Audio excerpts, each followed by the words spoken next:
Ménage. Je serai le président de tous les Sénégalais. Merci de votre fidélité. Nous sommes dans votre émission Remue Ménage. Remue Ménage. Tous les dimanches de 10h à 11h, Remue Ménage épluche et décortique pour vous l'actualité de la semaine. Remue Ménage reçoit des chroniqueurs, des politologues, des sociologues, des analystes, des universitaires, bref, Tous les intellectuels. avec son dynamisme et sa réactivité, Alassane Samba Diop, avec ses invités, commente l'actu, histoire d'approfondir et de mieux comprendre. Remue Ménage. De l'impossible dialogue politique au Sénégal. Pourquoi l'opposition significative et le pouvoir n'arrivent pas à s'entendre? Quelles peuvent être les conséquences de ces désaccords pour la prochaine présidentielle? La franc-maçonnerie, pourquoi fait-elle peur? Quels sont ses soubassements?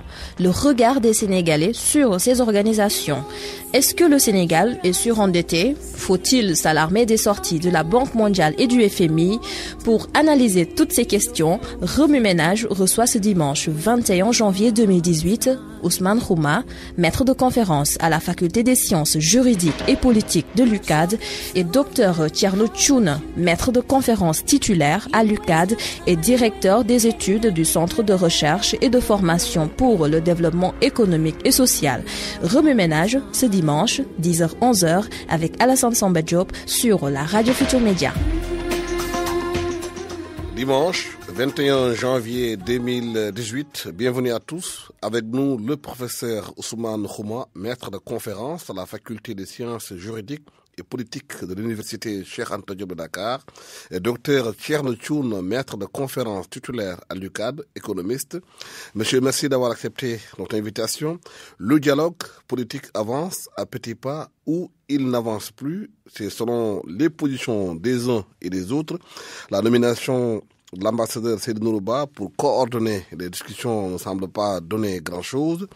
Les politiciens, les points butent sur le parrainage, sur aussi pour la présidentielle de 2019, 500 signatures au moins pour chaque candidat dans chaque région. Le fichier électoral, son audit, le Parti démocratique sénégalais et d'autres partis significatifs de l'opposition veulent y participer pour voir comment le fichier sera traité.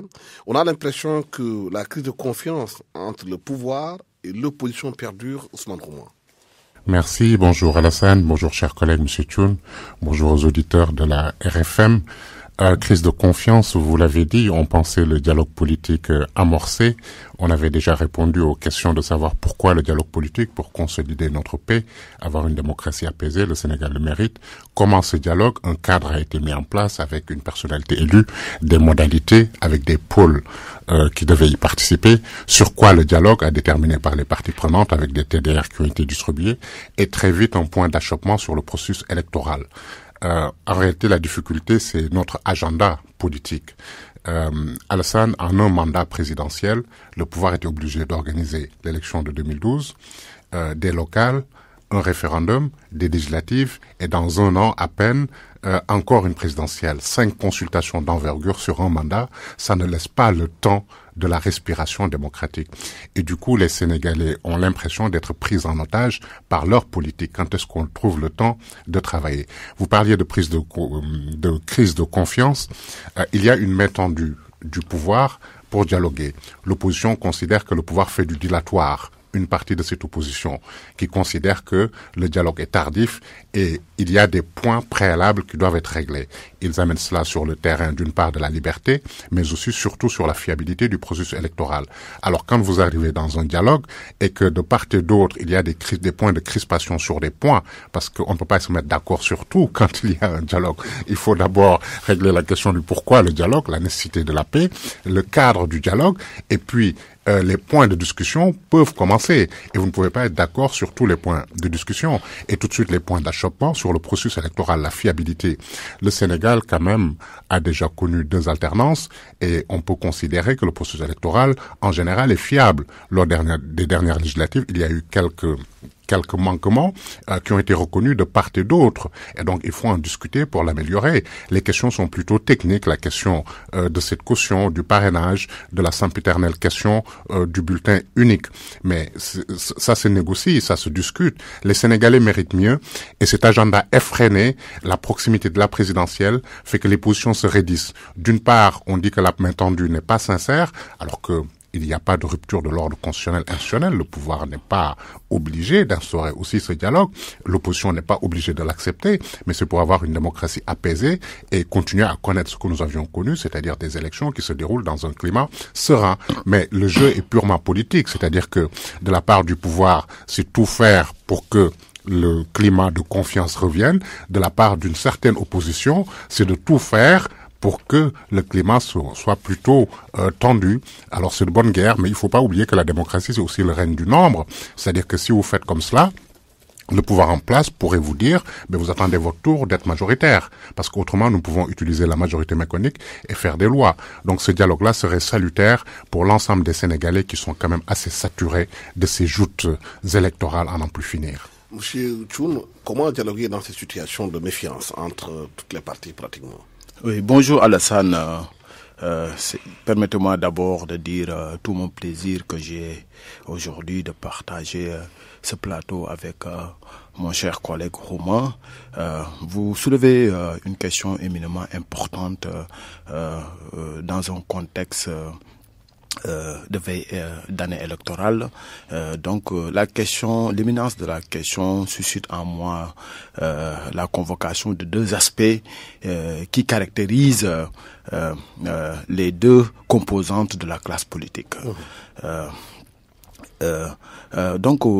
Parler du dialogue politique, je dirais, me permettrait de mettre en exergue ce que j'appelle l'autisme stratégique de l'opposition, mais aussi l'aveuglement involontaire de la majorité.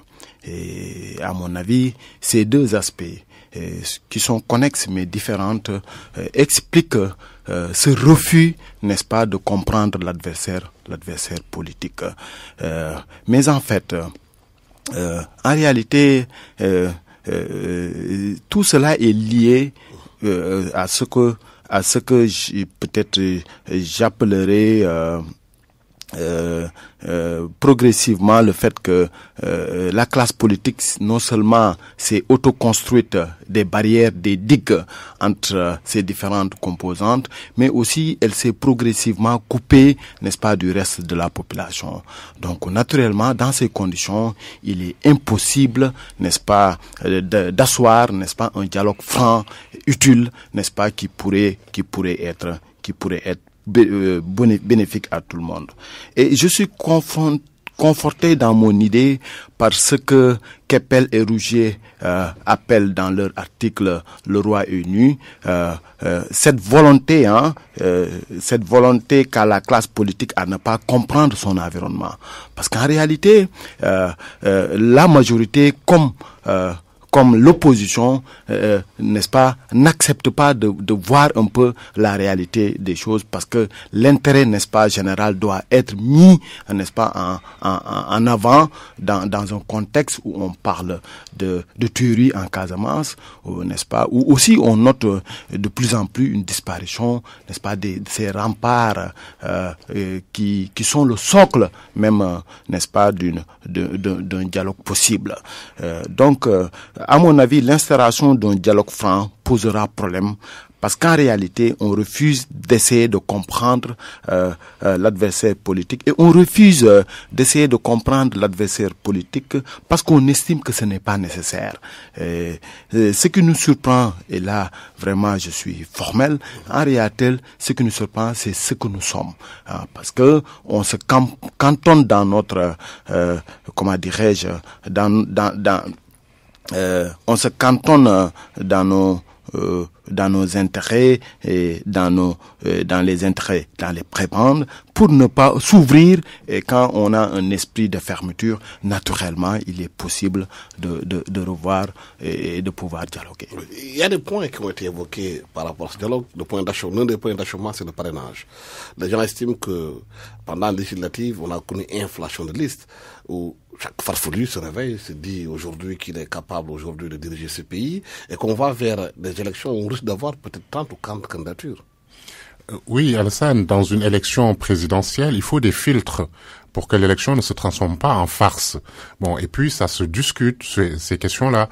Il n'y a pas que le parrainage, il y a la caution qui est maintenue à ce montant de 65 millions. Une partie de l'opposition voudrait que ça revienne à la moitié. Le parrainage permettrait aussi d'éliminer certaines candidatures qui ne seraient pas sérieuses, qui ne seraient pas représentatives du poids électoral. Une élection présidentielle, ça coûte cher aux contribuables et c'est quelque chose d'éminemment sérieux. Et donc, l'on a peine à comprendre que ce soit des points d'achoppement, parce que si vous n'arrivez pas à rassembler cette caution, comment allez-vous battre campagne? Le budget d'une campagne présidentielle, c'est quand même quelque chose d'assez colossal. Si vous n'arrivez pas à avoir ces parrainages-là, nous ne prenons pas parti, mais si vous n'arrivez pas à avoir cette représentation du maillage territorial, quelles sont vos chances de devenir président de la République? Donc, ce sont des questions qui peuvent se discuter. Mais encore une fois, il faut avoir la volonté, l'envie de se mettre autour d'une table. Du point de vue du pouvoir, on considère que la présidence est une affaire sérieuse et que donc il faut des filtres. Du point de vue d'une certaine opposition, on considère que c'est une façon d'éliminer des adversaires politiques. Mais des candidats à la présidentielle qui n'auraient aucune chance, doivent-ils peser sur les finances publiques, sur le budget du contribuable? Parce que vous le rappeliez, ce qu'on a eu pendant les législatives ont défié complètement la raison.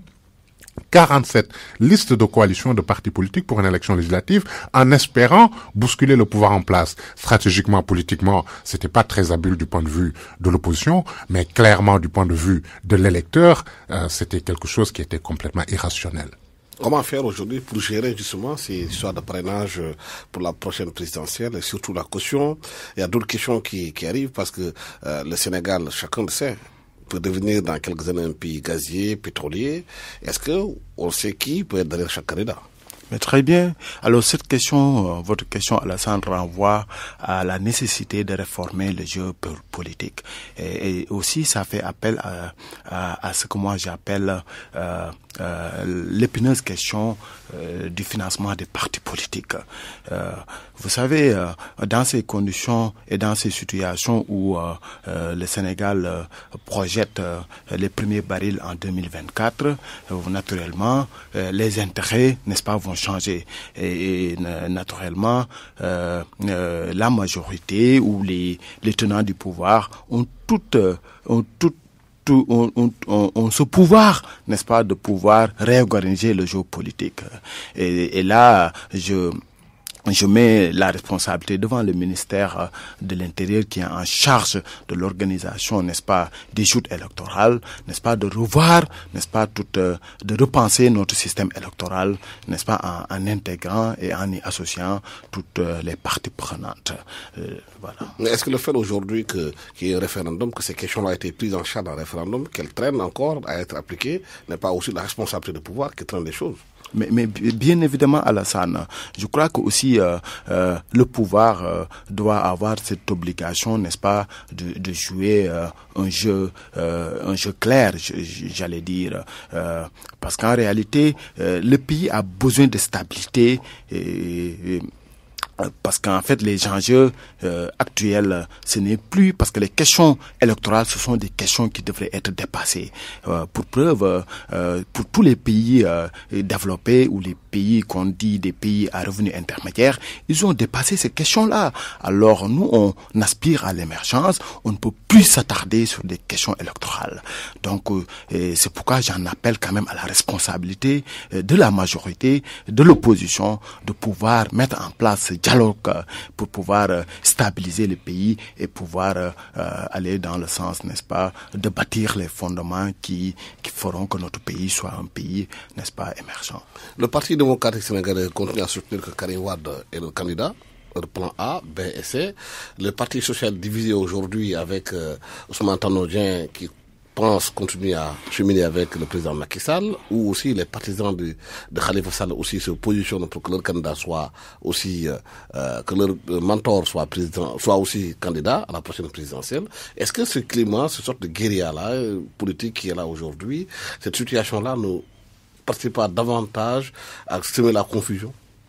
Oh, il y a nécessairement une reconfiguration de l'espace politique. Quand vous avez des joutes électorales aussi rapprochées, bien évidemment, vous avez ces éléments d'indécision. Le PDS a une stratégie qui vaut ce qu'elle vaut.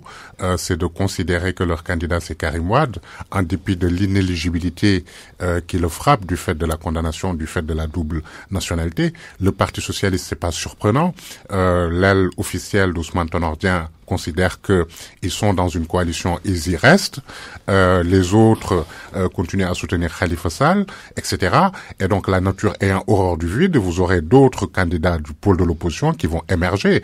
Forcément, il y aura des adversaires en face. Ce qui est très surprenant, c'est la stratégie du PDS d'une part, de continuer quand même à soutenir, parce qu'on est à peine à 1 an des élections, et une élection présidentielle, ça se prépare. Vous sillonnez le pays, vous allez à la rencontre du pays. Si vous n'avez pas encore un candidat clairement désigné auquel les électeurs peuvent s'identifier, ben vous prenez quelques risques quand même. Bon, c'est sans doute un risque calculé de leur part, je sais pas quelle est leur stratégie, mais de mon point de vue, ça vaut ce que ça vaut. En tout cas, ça interpelle un peu l'analyste. Au niveau du PS, ben c'est un coup de maître de l'APR depuis très longtemps d'avoir réussi à obtenir que Ousmane Tanor Dieng soit fidèle à la coalition et que donc d'avoir divisé ainsi, d'avoir fait imploser clairement le Parti socialiste qui est très affaibli parce que l'autre, elle, quel sera son candidat, peut être obligé de se rabattre, comme on le dit, sur un autre candidat. On parle d'Idrissa Seck qu'il soutiendrait, etc. Bref, il y aura des opposants. Et donc, quand vous avez ce climat-là de crispation, de tension, et l'enjeu colossal qui est la conquête de la présidence de la République, parce que le pouvoir, le siège du pouvoir est de la présidence, ça nous amène à la situation qu'évoquait tout à l'heure mon collègue, c'est que politicien, c'est pas un métier. Quand on parle de travail, quand on parle d'émergence, quand on parle de développement, et que tous les ans on a une consultation électorale d'envergure et que le pays s'arrête de travailler du matin au soir, on ne parle que politique, que les jeunes n'aspirent qu'à faire de la politique politicienne et que des exemples que nous avons, c'est pas de la haute stratégie politique, on est dans la petite tactique électoraliste, c'est pas un climat très propice aux affaires. Et il parlait de nos prochaines ressources à exploiter. Bon, parler de l'éducation, parler de la formation, parler de la santé, remettre le travail comme vertu citoyenne, peut-être là ce sont des enjeux majeurs, mais honnêtement on commence à saturer. Ils sont devenus autistes, on a une classe politique qui est enfermée, qui n'entend pas le cri de cœur des populations, et donc il faudrait que la société civile arrive pour réguler ce jeu, parce que ce face-à-face là prend un peu en otage la situation. Et dans le cadre de concertation, ils ont été bien inspirés de désigner une personnalité neutre, l'ambassadeur Seydou Nourouba, etc. Il faudrait peut-être qu'une société civile s'implique davantage pour leur rappeler que à la veille des élections, au moment des élections et après les élections, il y a un pays qui s'appelle le Sénégal qui aspire à se développer dans la paix et dans la prospérité. Justement, quel est le rôle que doit jouer la société civile sénégalaise? Elle a commencé déjà à aller voir les uns et les autres pour discuter, pour revenir à la table de négociation. Quel doit être son rôle pour amener les partis à savoir aujourd'hui que les enjeux dépassent les personnes qui sont en jeu? Mais la société civile a tout son rôle à jouer dans ce contexte où les deux principales composantes de la classe politique jouent le jeu de yo-yo et se regardent en chien de faïence. Et cette société civile doit être équidistant plutôt des partis politiques, mais aussi il doit trouver les solutions et les clés, n'est-ce pas, de pouvoir mettre en place ce dialogue tant souhaité. Mais moi je me pose la question, en réalité, que faudrait-il qu'on fasse pour instaurer ce dialogue franc? Et là, non seulement la responsabilité est de la société civile, mais aussi il y a une responsabilité, n'est-ce pas, de ces composantes de la classe politique dont je parlais. Vous savez,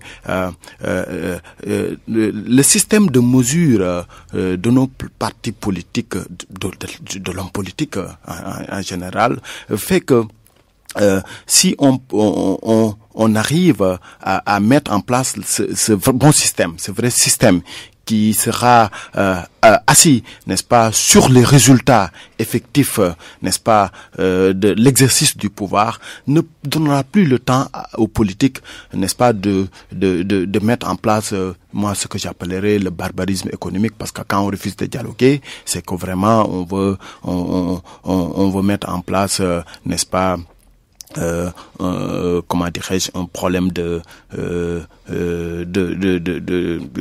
un problème de mise en place plutôt, n'est-ce pas, de l'évolution, n'est-ce pas, de la performance économique, parce qu'en réalité ils tiennent les rênes du pouvoir, comme l'a évoqué mon collègue Khouma. Mais je dis qu'en réalité il faut revoir le système de mesure de la performance de la politique, car la manière que nos politiques sont évaluées actuellement renforce le dialogue de sourds et de jeu de yo-yo dont je parlais tout à l'heure. Alors que quand un politique, n'est-ce pas, est évalué tous les 5 ans ou 7 ans, c'est selon, il cesse de perdre du temps dans les attaques et même dans le barbarisme politique dont je parlais. Comme le rappelle si bien Toibi dans son histoire des civilisations. Mais pour finir, j'estime que dialoguer pour comprendre contribuerait plus à la stabilité du pays que mettre ces autres organes de répression, de contrôle, de punition, de discipline, j'en passe. Et pour cela, quand même, je demanderais à ce qu'on appelle la majorité, quand même puisse avoir raison gardée et ne pas aller dans le sens de réduire comment dirais-je, les opposants dans leur simple expression comme on a dû l'entendre. Donc à mon avis, réduire la menace des opposants n'est pas en fait une chose facile, mais une chose est sûre, sans se donner les moyens et le temps de penser parfois l'impensable, il ne fera que prospérer en réalité. Le Sénégal, je le dis, à mon avis, passe tous les jours près d'une catastrophe politique. Et donc, si on ne fait rien, à mon avis, il faut qu'on se prépare à de nouvelles surprises, à de nouvelles attaques, à de nouvelles révélations et même à de nouveaux emprisonnements. Et voilà ce que je voulais dire. Vous suivez Rémi Ménage, nous recevons Ousmane Khouma, qui est maître de conférence à l'UCAD, et aussi Thierno Thioune, maître de conférence aussi à l'UCAD. L'actualité de la semaine aussi a été très riche. La franc-maçonnerie, les francs-maçons devaient se réunir en début de mois de février dans un hôtel de la place, à King Fahd Palace. La rencontre a été annulée et la franc-maçonnerie donc au Sénégal a été instaurée au Sénégal depuis 1781, c'est à Saint-Louis, avec la loge du Grand Orient de France. L'ancien gouverneur de colonie Jacques-François Roger, le fameux Roger, avait été l'un des plus actifs au Sénégal. Maintenant, en 2010, il y aurait 3000 francs-maçons au Sénégal, en particulier des jeunes adeptes, dont plus de 2000 adhèrent à la Grande Loge de France. Alors, Ousmane Khouma, comment peut-on expliquer cette peur de la franc-maçonnerie? Merci Alassane. Bon, est-ce qu'il y a besoin de s'appesantir outre mesure sur cette question, puisque vous rappeliez que ces loges existent depuis le XVIIIe siècle et qu'on compte par milliers le nombre d'adhérents. Ce n'est pas spécifique au Sénégal. Ce sont des organisations qui se veulent secrètes du fait de leur histoire, du fait de leur fonctionnement, du fait aussi de sévices qui ont été subis au moment des guerres, en particulier la Seconde Guerre mondiale, etc. Et puis du fait de la théorie du complot. Vous voyez, quelque chose, quand c'est secret, ça nourrit nécessairement des peurs et des fantasmes. Alors ça dépend des cultures politiques. Aujourd'hui, vous avez carrément une discipline scientifique qui s'appelle la maçonnologie. Vous allez dans n'importe quelle librairie, vous trouverez des revues qui parlent de ces organisations. Si vous êtes un peu curieux intellectuellement, vous lisez, etc. Donc de sociétés secrètes, c'est devenu des sociétés discrètes. Et vous avez des pays où ces organisations ont clairement pignon sur rue. Alors l'idée surprenante, c'est de vouloir faire une organisation connue, enfin organiser une manifestation connue dans des pays qui sont hostiles à ce genre d'organisation. Hostiles pourquoi? Parce qu'il y a beaucoup de peur, il y a beaucoup de tabous, il y a beaucoup de fantasmes autour de ça. Et puis vous avez les théoriciens du complot, de la conspiration, qui considèrent que rien n'arrive en parallèle par hasard qu'il y aurait des sociétés secrètes qui gouvernent ce monde. Et parmi ces sociétés, les Illuminati, les Rosicruciens, les francs-maçons, etc. Bref, toutes ces organisations qui se veulent très secrètes. Et donc, à mon avis, c'était une bonne idée de ne pas organiser une manifestation qui a eu cette publicité, parce que aujourd'hui, ces théories conspirationnistes font le lit du djihadisme. Quand vous êtes dans un climat de problèmes de paix, de sécurité, que vos États sont menacés et que vous organisez quelque chose qui crée des fantasmes, qui suscite des peurs, sans doute par ignorance, d'autres fois par fantasme. Bref, quoi qu'il en soit, ça fait le lit de ces djihadisme qui considère que il y aurait des organisations secrètes qui gouvernent le monde, qui seraient contre l'islam, qui seraient contre telle ou telle autre organisation. C'était une bonne idée de ne pas organiser ce genre de manifestation, je crois. Mais c'est pas spécifique au Sénégal, ce genre de fantasme, ce genre de peur. Il suffit de regarder la maçonnerie dans le monde pour voir les sévices qui ont été subis et pour comprendre pourquoi ces organisations demeurent encore à tout le moins discrètes. On se rappelle, Serigne Abdoul Aziz Sy Dabakh, le khalife général de Tidjane, avait les années 80, il y avait une rencontre qui devait se tenir à Dakar, qui s'était véhément opposé à cette rencontre. On a vu, il y a eu beaucoup de tentatives de tenir ces rencontres au Sénégal, mais qui ont échoué. Pourquoi donc la franc-maçonnerie suscite autant de peur? Est-ce que c'est parce que c'est une société secrète où les gens estiment qu'il y a des trafics d'influence, des jeux de pouvoir, et surtout aussi des enjeux financiers énormes pour l'accaparement des pouvoirs, le contrôle des systèmes dans tous les pays, c'est ça?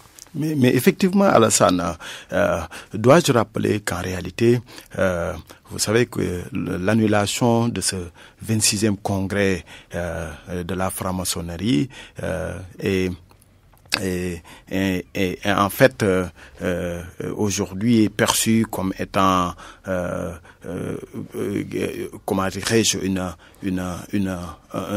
victoire, hein, pour les gardiens du temple, si je peux l'expliquer comme ça. Mais en réalité, la tentative d'organisation date de très loin. Vous l'avez rappelé tout à l'heure, avec cette belle sortie de Serigne Abdoul Aziz Sy, précisément en 1985. Mais il y a 10 ans aussi, ce congrès voulait être aussi, on a voulu organiser ce congrès ici aussi à Dakar. Donc c'est pour vous dire que la particularité du Sénégal, c'est que le Sénégal est bâti sur, comment dirais-je, une expérience spirituelle, religieuse très solide, et pour ça j'évoquerai toutes les résistances qui ont été effectuées par nos grands maîtres religieux. Je veux parler de Omar Foutiyou Tall, Cheikh Ahmadou Bamba, qui fait que le Sénégal, si vous citez dans le monde les pays qui ont une foi inébranlable, une foi religieuse inébranlable, si vous citez un pays, le Sénégal viendrait en deuxième position. Donc naturellement, ce poids religieux et spirituel fait que la compréhension ou l'acceptation ou la peur, j'allais dire, n'est-ce pas, vis-à-vis de cette organisation secrète qui est la franc-maçonnerie est bien perçue et bien expliquée, parce qu'en réalité les principes et les dogmes qui sont véhiculés dans la franc-maçonnerie s'opposent, n'est-ce pas, à toutes les idéologies religieuses, dogmatiques et spirituelles. C'est pourquoi je convoque même ce que j'appelle l'organisation ou les fondements qui sont à la base de la mise en place de ces sociétés secrètes, qui se fait par cooptation, par parrainage. D'ailleurs, si vous convoquez les jargons qui sont utilisés dans ces sociétés secrètes, c'est la fratrie, c'est le fils de la lumière, qui font que ils se garantissent une protection mutuelle pour pouvoir avoir de l'influence et le pouvoir et puis étendre les tentacules dans les autres sphères économiques. En réalité, c'est ça l'objectif, n'est-ce pas, de ces sociétés secrètes. Qu'on les appelle Croix-Rose, Templiers ou Grand Loge maçonnique, leur objectif c'est c'est d'accaparer le pouvoir, et il commence d'abord par le pouvoir étatique, et naturellement et d'étendre leurs tentacules dans les autres démembrements de l'État. Et en réalité, c'est que ces lobbying franc-maçonniques se trouvent dans toutes les organisations, dans tous les démembrements de l'État, que ça soit le service secret, que ça soit dans les lobbying pétroliers et autres. Donc c'est qu'ils se garantissent, n'est-ce pas, des intérêts mutuels et de pouvoir, comment dirais-je, mettre en place un réseau, n'est-ce pas, un réseau d'entraide, de protection, et qui fait que, par exemple, le frère franc-maçon qui est au Congo, n'est-ce pas, va permettre aux frères francs-maçons burkinabés, sénégalais, de pouvoir bénéficier d'un contrat pétrolier et ainsi de suite. C'est pourquoi ils sont très bien organisés, ils sont très bien structurés, et ils commencent d'abord par la tête, et qui fait que donc en général ils initient les chefs d'État, et à partir de là les chefs d'État choisissent les autres membres de la fratrie dans le service secret, dans les lobbying pétroliers. Donc voilà un peu l'organisation, n'est-ce pas, très solide, n'est-ce pas, très structurée, qui est mise en place. Ouais, qu'est-ce qui peut pousser les jeunes à aller vers la franc-maçonnerie, ou bien les personnes à aller vers la franc-maçonnerie? Est-ce que c'est une question de pouvoir, d'influence? Quand on est jeune musulman, il y en a qui sont des francs-maçons. Est-ce qu'il y a une incompatibilité entre la religion musulmane et la franc-maçonnerie? Ou bien c'est des fantasmes encore? Ça, je l'ignore. Mon collègue parlait de réseau de pouvoir et de réseau d'influence.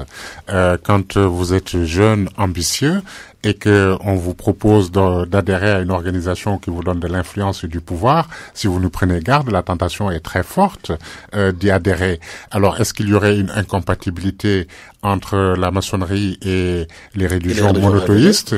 Je ne suis pas un spécialiste de ces questions. Ce que je sais, c'est par curiosité intellectuelle, c'est que dans les loges classiques anciennes, si vous ne faites pas partie d'une religion monothéiste, vous ne pouvez pas être initié, contrairement à ce qui est dit. C'est-à-dire? C'est-à-dire que si vous ne croyez en rien, vous n'êtes pas franc-maçon. C'est-à-dire que les gens jurent sur un livre saint pour être initié. C'est très connu. Il suffit de faire une recherche très simple sur Google ou sur des ouvrages ou sur des revues. C'est-à-dire, il faut, contrairement à ce qui est dit, il faut croire en quelque chose pour être franc-maçon. Ce sont des loges plus récentes qui sont agnostiques, qui considèrent que la foi et la spiritualité, c'est du domaine de chacun, et que donc on peut croire juste à la transcendance et ne pas être chrétien, musulman ou juif pour être franc-maçon, etc. Vous parliez du XVIIIe siècle, de l'histoire, c'est né quand même en Écosse. Je veux dire, on est passé d'une maçonnerie opérative, c'est-à-dire des bâtisseurs de temples, de bâtiments, etc., à une maçonnerie spéculative. Leur idée, c'est de forger une humanité, la liberté, la justice, la fraternité, etc. Et progressivement, c'est devenu des réseaux d'influence. Et il y a eu beaucoup de scandales, bien évidemment. On se souvient dans le sud de la France avec un procureur qui avait comme credo de combattre la franc-maçonnerie, parce que il y avait ces protections entre frères des Lumières, comme ils s'appellent, pour passer entre les mailles de la justice. Et donc l'Afrique ne fait pas exception, et le Sénégal ne fait pas exception non plus. Ce qui fait exception, c'est que dans certains pays, c'est de notoriété publique, c'est un acte de notoriété que d'appartenir à ces réseaux d'influence. Les autres l'affichent ouvertement comme étant un attribut de pouvoir, parce que vous êtes initié là-dedans, et c'est connu, et ils le revendiquent. Chez nous, compte tenu de tout ce qui vient d'être dit, c'est-à-dire toute cette réticence de notre spiritualité, de nos grands maîtres religieux qui ne sont pas d'accord avec ces idées-là, il y a toute cette réticence vis-à-vis de cette appartenance. Et donc, pourquoi les jeunes seraient attirés? Bon, vous disiez qu'ils ne sont que 3000, ailleurs ils sont beaucoup plus nombreux, peut-être parce que ce sont des réseaux de pouvoir, des réseaux d'influence, peut-être aussi par appétence personnelle. Ça, je l'ignore. Le dernier point de notre débat, c'est la dette du Sénégal. Le Sénégal serait-il trop endetté? La dette serait-elle élevée? Est-elle bonne ou mauvaise dette? Depuis quelques jours, le débat sur l'endettement revient sur la table. La Banque mondiale et FMI en parle. Julio Ricardo Loizas, économiste principal du bureau de la Banque mondiale à Dakar, a déclaré, je le cite, « La dette du Sénégal est soutenable, mais il y a des nuances. Elle ne met pas en danger la stabilité macroéconomique, mais coûte cher. » Fin de citation. Elle se situe, selon lui encore, autour de 10% des revenus de l'État. Donc, le gouvernement est obligé de payer cet argent pour payer les dettes au lieu d'investir dans les infrastructures de base comme les routes, les hôpitaux et les écoles. Ibrahima Thioune, est-ce que le Sénégal... Thierno Thioune, est-ce que le Sénégal est très endetté? Est-ce que la dette du Sénégal, elle fait peur? Est-ce que c'est une dette soutenable ou bien est-ce que c'est une dette qui met en danger l'économie du pays? Merci Alassane. Vous soulevez une question, une épineuse question qui est la question de la dette dans un contexte d'essoufflement de l'économie mondiale dans laquelle le Sénégal se trouve. Cette épineuse question de la dette, pour en parler, il faut quand même rappeler d'où vient la dette. Vous savez, la dette fait suite au financement des déficits, qui est une situation dans laquelle les dépenses de l'État sont plus élevées que les recettes tirées, que les recettes de l'État. Alors, sous ce rapport, l'accumulation des déficits fait augmenter la dette. Et si on n'y prend pas garde, il y a ce qu'on appelle une sorte de bulle, d'effet de bulle, donc d'effet d'accumulation. Et c'est ce qui fait peur en réalité. Mais en réalité, pour le cas spécifique du Sénégal, je dois dire que le Sénégal n'est pas un îlot dans cette question de la dette. Parce que si vous prenez du point de vue mondial, la dette constitue 324%, n'est-ce pas, du produit intérieur brut. C'est-à-dire c'est 3 fois l'activité économique mondiale. Donc, naturellement, si on dit que le Sénégal a atteint des proportions de 60% de son PIB, donc naturellement, on peut comprendre que la dette est un instrument de politique économique comme tous les autres. Maintenant, ce qui est inquiétant, et pour ça, je suis d'accord avec les experts du Fonds monétaire international, c'est que c'est la question du service de la dette qui pose problème, c'est-à-dire la bonne ou la mauvaise dette dont vous évoquiez tout à l'heure. Ce qui m'inquiète, moi, principalement, c'est ce service de la dette qui a grimpé et dont la célérité a été très notoire, qui est passé de 24% en 2016 à 30% en 2017. Et donc c'est pourquoi moi je dis, et je le dis à chaque fois, qu'il faut faire un reprofilage, n'est-ce pas, de notre modèle d'endettement. On ne peut pas s'endetter pour payer les dettes, mais on doit s'endetter pour investir dans des secteurs productifs, parce que l'investissement est au cœur de la croissance économique. Est-ce que la dette du Sénégal, elle est bonne ou elle est mauvaise? Est-ce que la dette du Sénégal, elle est investie dans des secteurs productifs ou bien c'est pour la consommation? Alors, si vous prenez la structure des dépenses, pour répondre à cette question, vous prenez la structure des dépenses. Naturellement, vous voyez que les dépenses de personnel, les dépenses de consommation sont assez importante, n'est-ce pas, dans la structure budgétaire. Ce qui fait qu'en réalité, même si on a une ambition d'émergence avec ce qu'on appelle des projets structurants, ce qui devrait être le pourcentage, n'est-ce pas, qui est tiré de l'endettement et qui devrait être orienté dans ces projets structurants, n'est-ce pas, me paraissent encore assez faibles compte tenu du poids de nos dépenses en consommation et des dépenses de fonctionnement. Donc c'est pourquoi le Sénégal s'endette, à mon avis, à des taux qui sont encore élevés, parce que quand on parle de 8,75% en 10 ans et de 6,25% 16%, alors que sur d'autres marchés, peut-être que nous n'avons pas encore les moyens, et on peut s'endetter à des taux négatifs ou à des taux préférentiels.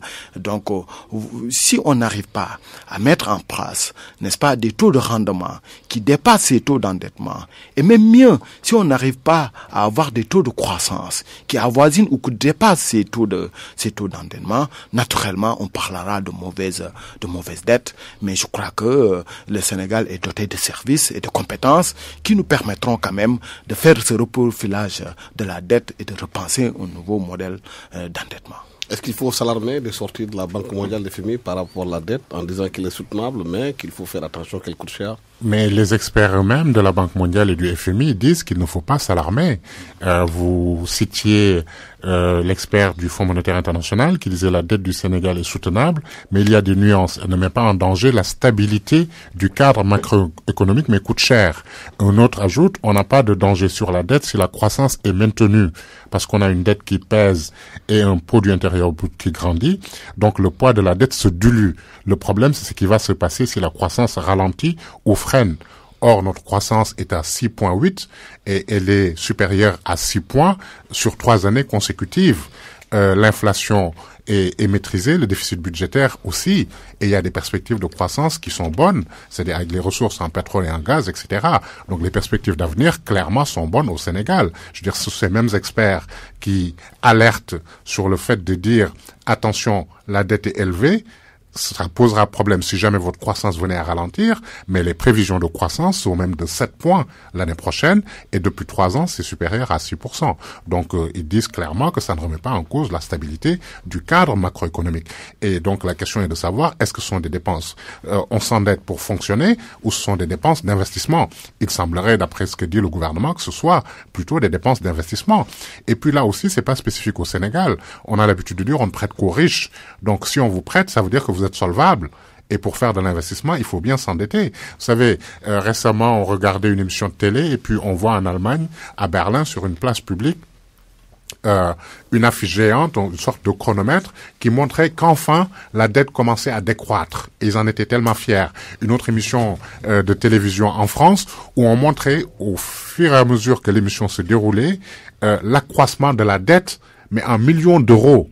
Ne parlons même pas de la dette abyssale des États-Unis d'Amérique.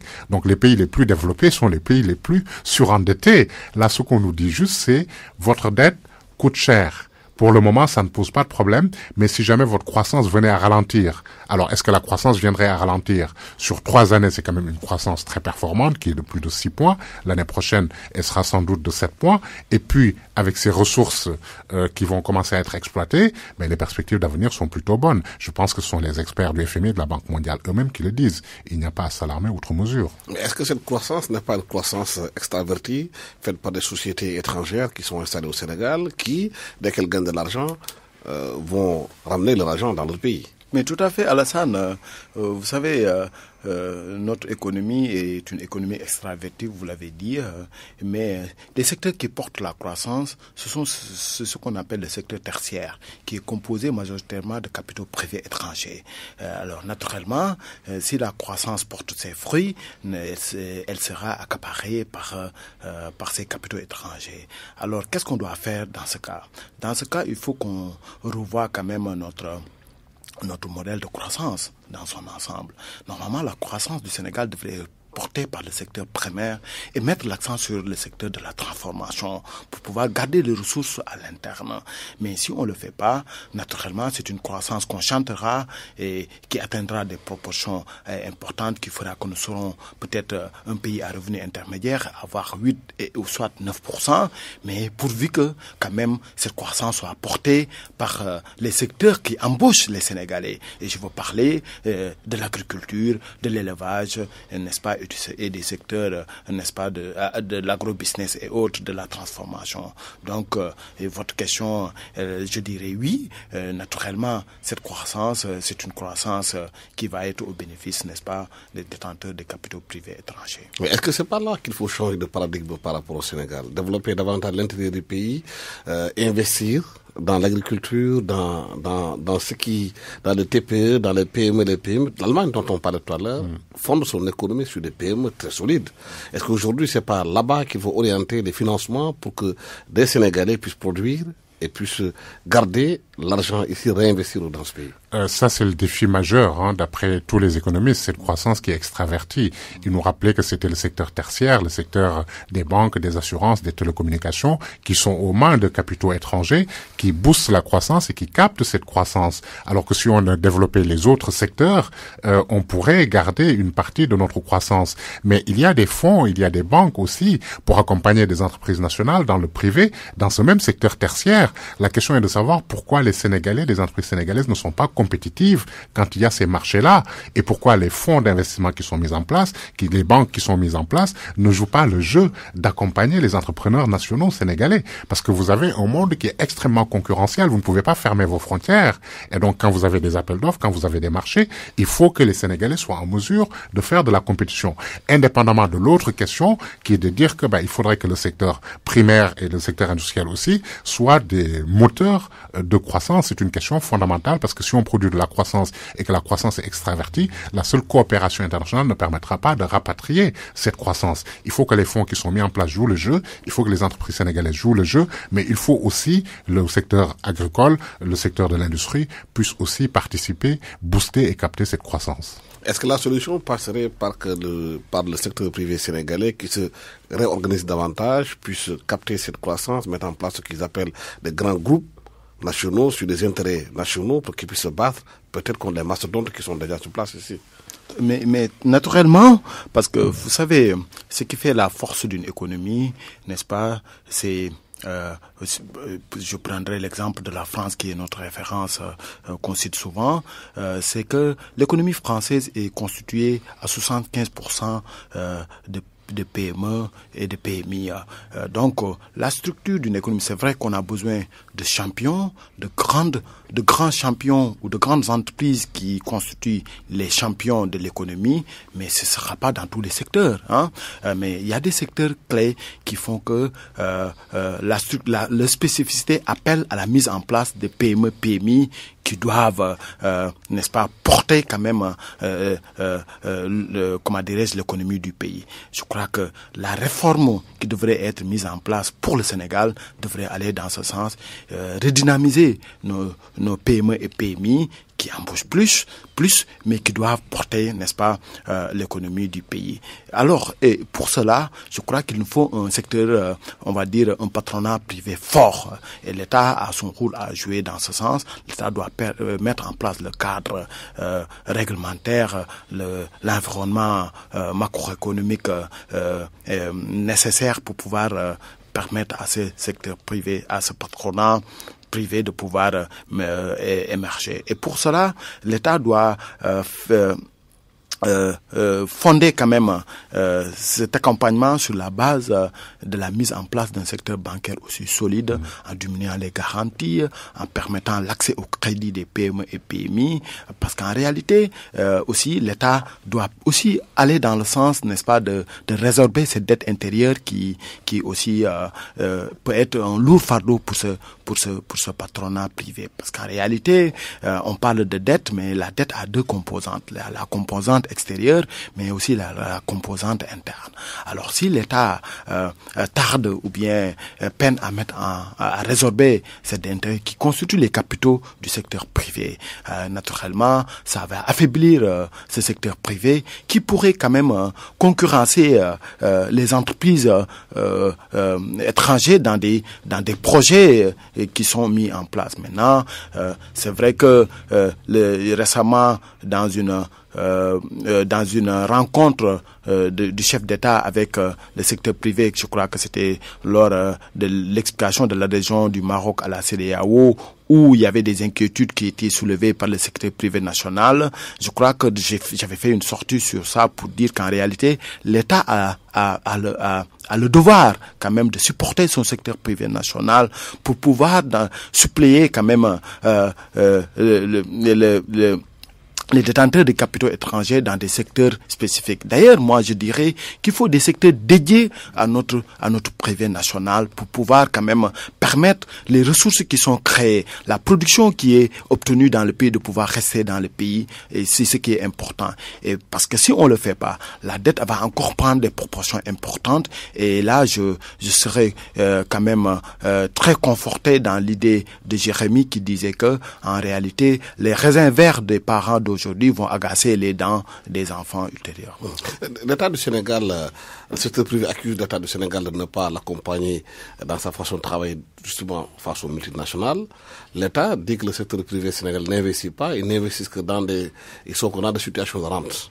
Qu'est-ce qu'il faut faire aujourd'hui pour que le secteur privé sénégalais puisse avoir les moyens d'investir et que l'État du Sénégal puisse les accompagner aussi et qu'il ne les approche pas souvent d'être dans des situations de rente? Oh, notre collègue l'a clairement expliqué.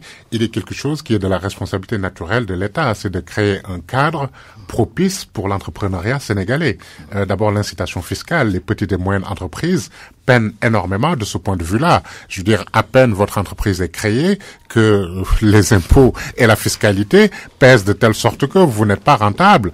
On parlait des fonds qui sont mis en place, des banques qui sont mises en place pour accompagner. Vous savez que pour obtenir un crédit, vous avez un matelas de sécurité énorme qu'il faut mettre en place. Donc, si vous n'avez pas de groupe bancaire derrière qui sont nationaux pour vous accompagner, vous ne pouvez pas faire la compétition. Ces entreprises étrangères qui remportent les marchés ont des banques qui sont derrière, de très grandes banques, parce que pour vous prêter de l'argent, il faut beaucoup de matelas de sécurité, etc.